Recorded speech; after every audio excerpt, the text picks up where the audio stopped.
तो hello friends, क्या बिना बैटरी के करंट को भी पैदा किया जा सकता है? क्या ऐसा पॉसिबल है? तो आइए समझते हैं साइंस की सबसे शॉकिंग खोज।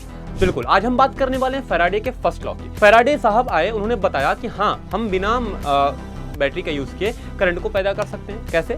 जब भी कोई मैग्नेट और कॉइल आपस में हिलते डुलते हैं, उनके बीच में रिलेटिव मोशन होता है, तो कॉइल में करंट पैदा हो जाती है और इसी करंट को हम लोग बोलते हैं इंड्यूस्ड करंट। ठीक है, प्रेरित धारा। मतलब कोई बैटरी नहीं, कोई सेल नहीं, सिर्फ मैग्नेट को हिलाओ और इलेक्ट्रिसिटी पा जाओ। ठीक है, एग्जांपल जैसे इमेजिन करो, एक कॉपर वायर की रिंग है और उसके पास एक मैग्नेट है। जैसे ही आप मैग्नेट को आसपास लाते हो या दूर करते हो, तो कॉइल में करंट आ जाता है। तो ये आपका कहलाता है फैराडे का फर्स्ट नियम। मिचेल फैराडे साहब ने बताया कि आप बिना बैटरी की हेल्प से, बिना सेल की हेल्प से इलेक्ट्रिसिटी पैदा कर सकते हो। जब फैराडे बोले भाई करंट तो बनता है, पर कितना करंट बनेगा, इसके लिए उन्होंने क्या दिया, अपना सेकंड लॉ दिया। तब उन्होंने बताया second law of electromagnetic induction, यानी मैग्नेटिक फील्ड के जरिए से आप इलेक्ट्रिक फील्ड को प्रेजेंट कर रहे हो, प्रोड्यूस कर रहे हो, और यही आपका फिनोमेना कहलाता है इलेक्ट्रोमैग्नेटिक इंडक्शन। ठीक है, और यहाँ पे उन्होंने दिया सेकंड लॉ। सेकंड लॉ में उन्होंने क्या बताया कि changing the rate of change of flux क्या होता है, directly proportional to the EMF produce. ठीक है, जो ईएमएफ इंड्यूस हुआ या प्रोड्यूस हुआ, वो क्या होता है, rate of change of magnetic flux होता है। तो उन्होंने क्या बताया, भैया आपका जो ईएमएफ जाई होता है बराबर d∅dt होता है। लेकिन जब आप इसको फॉर्मुलेशन करते हैं, किताबों में पढ़ते हैं बेटा, तो वहाँ पे माइनस साइन लगा होता है।